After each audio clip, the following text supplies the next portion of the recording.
Hi, welcome back to Prey versus Predator. We're happy that you can join us. Today we are going to discuss being in a relationship with a friend, a fellow prey that is possibly in relationship with the predator, but they aren't aware of it. They don't know it. So firstly, let us look at who are predators. And the simple answer is that they can be anyone. Mothers, fathers, siblings, partners, aunts, uncles, coworkers, anyone.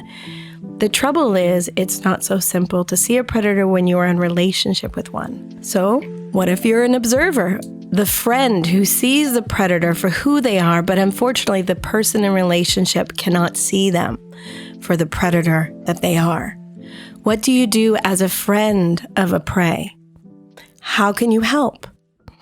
So we're going to look at the delicate dance. I know we don't always love that term, but the dance of being a friend of a prey who are in relationship with the predator.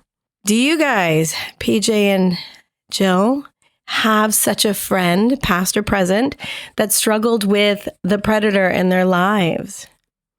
PJ, Jill? Well, each other. Exactly. Mm-hmm. Anybody besides yourself, or maybe, I guess, mutually understanding that? Like, Jill, you saw PJ for her relationship. PJ, you go first. I think I have seen a number of individuals who have predatory relationships, and I think probably going through my own was the first time I was able to put words and see it as a different entity. Because I think if I could have seen other people's relationships in these terms, I might have seen my own much more quickly.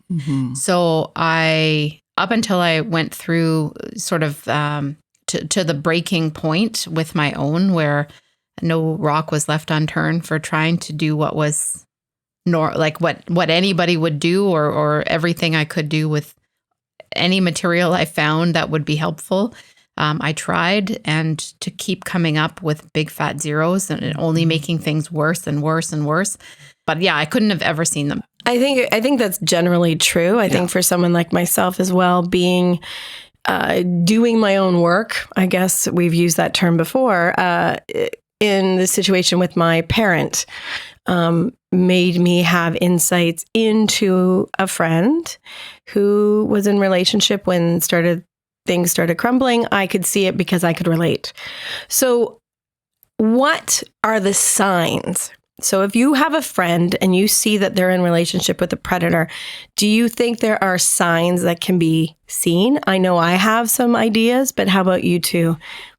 Jill? I think, well, one actually, Amber, that you mentioned just when we were prepping for today's secrecy, I would maybe call it hiding. That's good. Yeah, that we put this pressure on ourselves to think that we have to display our family life or our personal life as being quite tidy and attractive, and it almost seems embarrassing. And I remember when my own relationship with my predator was ending, I remember PJ saying to me that I had to come out of hiding. Like it's time to stop pretending that things are okay. Did you ever make excuses for your predator too? Oh, definitely, because my predator I thought was always right, and I was always wrong. Yeah, so that always is a good signal or a sign. You know, if your friend is always like saying, "This person in my life who's a predator is always right," well, ding, ding, ding, something's going on. Exactly. How about you? What do you think, PJ, as far as secrecy or not? Or you said hiding. I mean, I think a lot of people in my circumstance, a lot of people have said to me, I think they're hurt or upset or frustrated that I didn't tell them what was going on, or they didn't know what was going on. And I always feel a little hurt when they say that, because it feels like as if I knew what was going on and didn't tell them. But I think for me, it was like, I did not know what was going on. So how could I tell you? So that's a good point, because I think as a friend, you're watching going, oh, this is obvious. Yeah. And it's not. Yeah, to you. Yes, from the outside, it's obvious. But because you have this inundation of the predator eroding your sense of trust in yourself, and you don't even know what's happening. It's very, and in some instance, it's very overt. But like for my case, it was so subtle and so covert that I just kept trying to figure out how to make things better. Right. And for me, I was embarrassed. I think I was ashamed that I could not display the type of personal relationships that I felt my friends were able to live out. And, now that I'm old, I know that everybody's messed up. I know for myself, as a person who observed a relationship from afar, was that I noticed I peddled as the friend to be liked by my friend's predatory relationship person. So when I was around this predator, I would peddle in my own way because I knew that he didn't like that many people. So I really wanted him to like me. I don't know if you guys can speak into that idea of peddling from an outside perspective. Yeah, my predator didn't like very many people either. How about your friends? Did he like your friends? He would often say that he only had 3 friends, but I had lots and lots of friends, and I sort of characterized it by, I could see that he did not have the skills necessary to have friendships. And so he would sort of sit in judgment of those around him who wanted to be his friend and sort of explain away why he could not possibly be friends with this person. And I didn't understand, because I always had tons of friends around me. Yeah, I think twofold. One, the predator is trying to cause friction between you and your friends, but they're also oftentimes trying to present themselves as victims to you so that you are defensive of them. And so that if they do kind of burn bridges, that you don't believe it's your predator, you believe it's the other person. That person's a real jerk. So when you see your friend in a relationship with a predator, you can kind of assume, especially if you feel like the predator doesn't like you, that somehow you're a threat to the predator, and that you may very well be lied about. Yeah, and I think that comes into the peddling for me. I would hear the stories that he said about people. And then I think this is what's so kind of insidious, but also seductive, because I'm hearing these like other people and how awful they are, but I'm not on that list because he's telling me about these people. So you feel special. Yeah, you do. Yes. You feel special in that moment. And there's a sense of priming me to not do those things, to not be that type of person who maybe believes in the wrong thing or says the wrong thing or doesn't bring the best type of wine to the dinner party or doesn't come empty-handed to a dinner party. Oh, yeah. All the things that would be said about these people not being good friends because they came to this dinner party with the wrong type of wine. Well, and it would be they came without wine. They came with the wrong type of wine. As soon as you meet the bar changes. Yeah. And so it's always this kind of sense of disgust of like, oh, I can't believe they brought wine, but no appy. Yeah. And exactly. So I would peddle, like, make sure that I brought the right stuff. And then there would be this idea of a little bit of a seductive, like, I'm a good friend. I got it. I know what you need. I know what you want. I'm a good friend. I'm a good friend. So it's be prepared as a friend watching from a distance. If you can look at your own actions going, am I peddling to get this person to like me? Am I trying to get them to like me? Can I not be myself just as I am? Yeah. Is that dangerous to the predator? So what can we do as friends from the outside looking in? Is there anything that can be done if you can put yourself out of your past relationships and kind of look back what could have been done? I remember once PJ and I we wrote a book together a decade ago. And there was one day that I was sitting in her house and she just started advocating for me. She's like, well, didn't you think about this? Didn't you think about this? Don't you think that you're worthy of this? And she was advocating about me to me. So it's not, yeah. I was so unused to hearing anyone speak about my worth to me. And I think that's one thing that I would encourage all friends to do is to remind their friend of their worth. Oh, that's powerful. Because I know I felt I had no power. I felt I had no worth because I was always told that I was not, I was not this, I was not this, I was not this. So yeah, remind your friend of their worth. I love that happened. Yeah, and it was from you. And I don't even know if you remember. We were talking about stocks. That's her favorite topic. That makes a lot of sense. I mean, I think for me, I go back to helping your friend have a language and staying in a space of being curious and in wonder. If you're listening to this podcast and you got this far, unless you just started with this one, you're going to have learned a lot of language from, and if you read books or different sources of learning, if you can stay curious with your friend and say, I notice that, that when so-and-so comes home, I wonder if you feel nervous because I notice you get up and start cleaning really quickly as if you're frightened. And I'm wondering if you're feeling scared in your relationship, or I wonder if there's fear, or, have you heard of this thing called eggshell walking?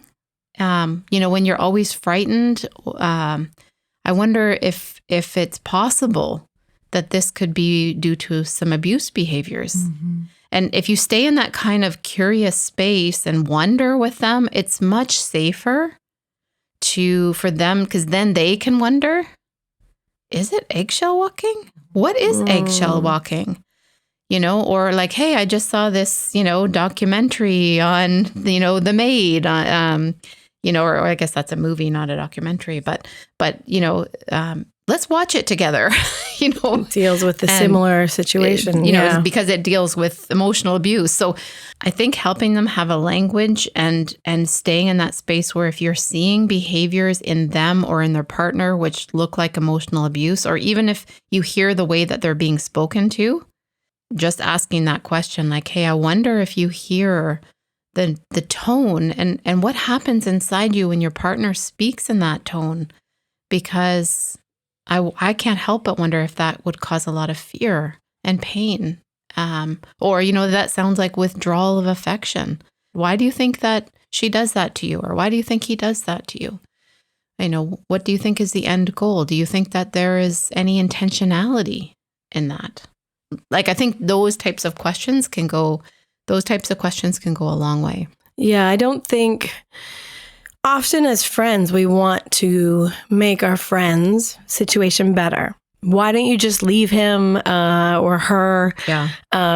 We've addressed that in other podcasts, but it's that idea of it. It's just simple. They need to do this. Well, I don't think you can make anybody see something they can't see until you start what you just said, PJ, is asking the questions, being curious. And what you said, Jill, is so powerful, empowering them, building them up again, because they won't be probably very strong if they've been in this kind of intense relationship with the predator. But they're not. They are, exactly. They're strong for others. They're not strong for themselves. Who they are is strong, but they've probably been kicked around a bit. Right. So they haven't been on their own 2 feet and realized their own abilities. So I would say my suggestion would be to listen, even if it's the same stories over and over. I think can be powerful because for whatever reason they're processing, and you need to give them that space to process with somebody there. And can I add to that, Amber? Because I think you didn't just listen. You also listened and helped give language to. Because sometimes I would be even confused myself why something was so painful. And then you would maybe connect it with something else that had happened, or something else that I said, or something else that you connected to with your own predator. And I had that experience with Jill a number of times as well. And so I think listening is, and like you say, like, you know, I owe everybody a lot of hours of listening because I could even feel in myself almost a frantic or like a frenetic kind of rapid fire, had to tell this story, and then that story led to this story, and I was definitely in trauma mode. I think that's from the hiding too, what we talked about before. If you're in a hiding space, when it does come out, it gushes. Well, I think, and again, I just react to the word hiding, but I think somebody all of a sudden started to put words to the things that I hadn't ever made any of these connections. So it's like having a million light bulb aha moments go off in your head at one time, and you're just kind of like vomiting them out of your mouth, and then there was this, and now that's a gaslight, and then that, and then no wonder I did this, and then and just being able to kind of process things. I mean, even to this day, so many years later, there's still this ability to think back and go, wow, that's what that was. Oh my goodness. Like maybe I'll meet somebody and I'll find out, oh, this person lied about this person in order to do that. And I didn't know that before. People will tell you stories that they never wanted to share with you. Yeah. Well, that happened with us. Right. Yeah. Yeah. It was after everything started. And then I'm like, well, you know, this was years ago when we were all kind of getting to know each other. This happened, you know? That's one more thing I think that's really important is I think it's important not to protect the predator. And I was doing that because I felt like I had to protect you, your relationship, because I do think there is something kind about if somebody says an off-color remark about a friend, you don't run to that friend and like, you know what Susie said about you? She thinks that I don't do that because I feel like it's not my business to do that. But in these situations with predators, I did protect the predator. Well, I think the other thing you don't know as the friend is you don't realize the games the predator is playing with the prey to hold them into the relationship. And so you might see the bad stuff that you can see, but they might have really nice things that they're doing behind the scenes. They might have moments of love bombing. They might have moments of threatening. So that is, I think, a super important part of this is to recognize that you won't have the whole story until that person is out of the relationship, but not to protect the predator, but let the prey know what's going on. So they can make a good decision based on all the facts. Yes.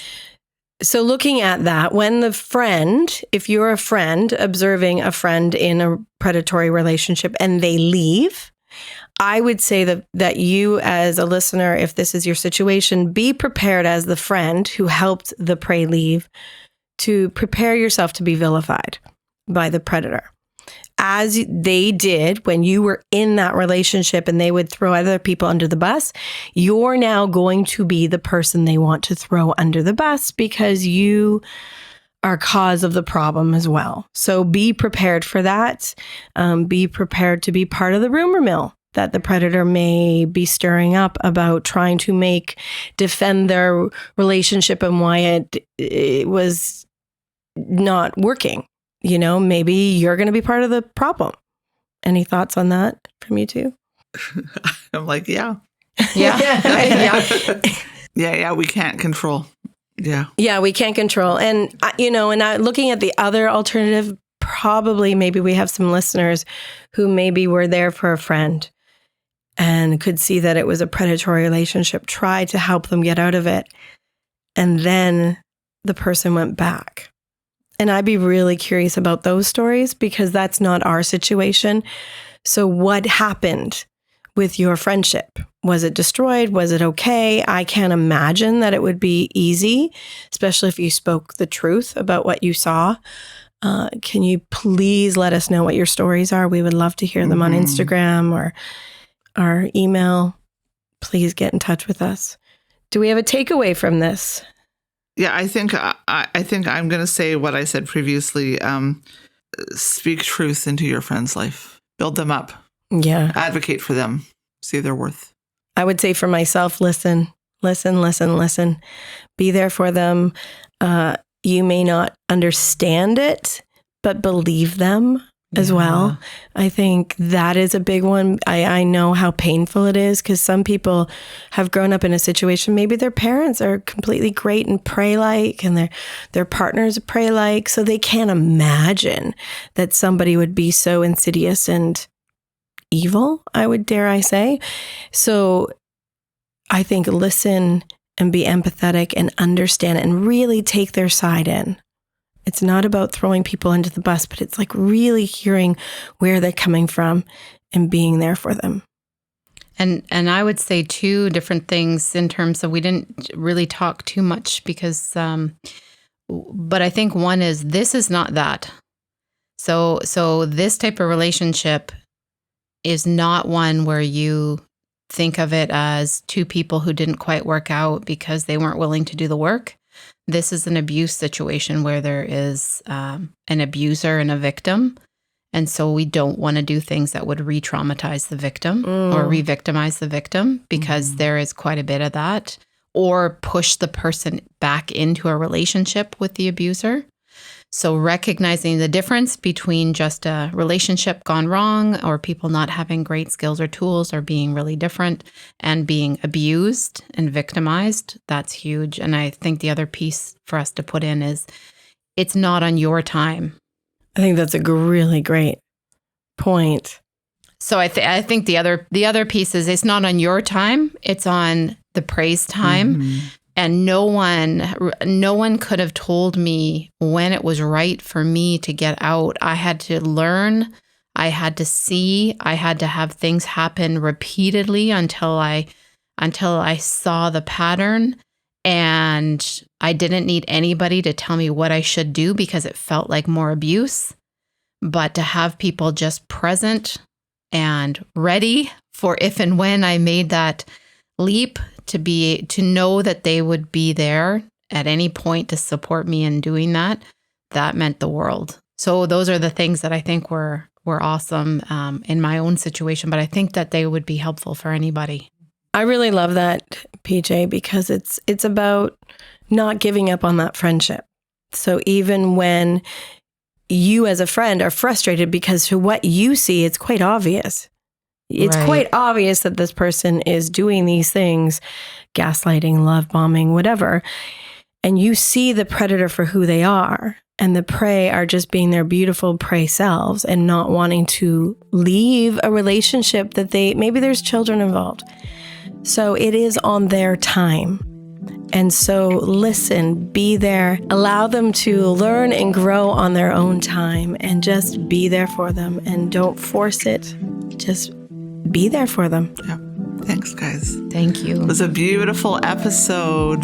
Thank you for being such good friends. Thank you. Thank you. Make sure to check out our episode on creating a language for emotional abuse to learn more about how we can all start talking about the impacts of this kind of behavior. Take care.